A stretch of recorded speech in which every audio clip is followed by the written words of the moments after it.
You posit that the Quran uses Jesus primarily as a polemical spokesperson for its theological arguments about God and Muhammad, obviously targeting Christians. Is this a different role in your view to the one ascribed to other prophetic figures in the text? Does Jesus stand out in comparison? I think so. Yeah. But I wouldn't Christianize the Quran. So, I mean, people might see the title of the book and they'll think, oh, Reynolds, he's a Christian. And so he's arguing the Quran is like secretly Christian. There's actually plenty of people who have argued that.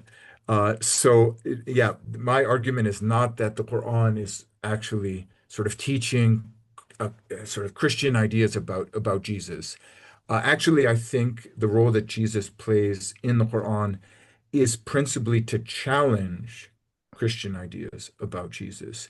So I mean, one basic point is there's almost nothing that Jesus says in the New Testament which is found in the Quran. I mean, you can maybe argue there's a place where he says, uh, Allah is my Lord and your Lord.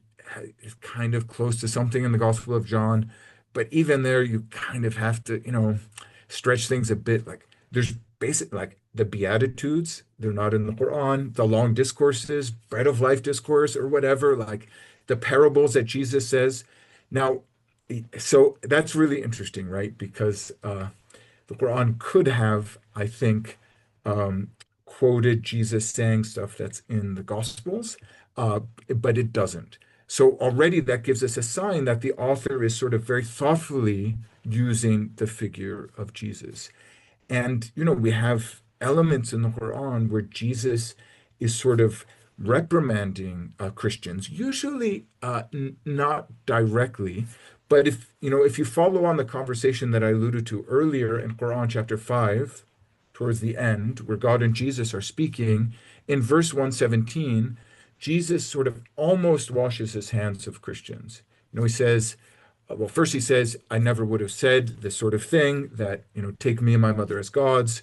You would have known it if I said it. And then verse 117 says, I only said to them, basically, worship God alone.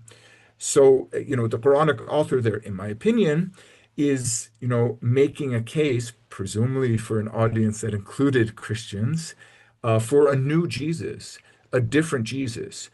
So this is higher stakes. Now, you could argue that with Moses, there's something going on that's similar.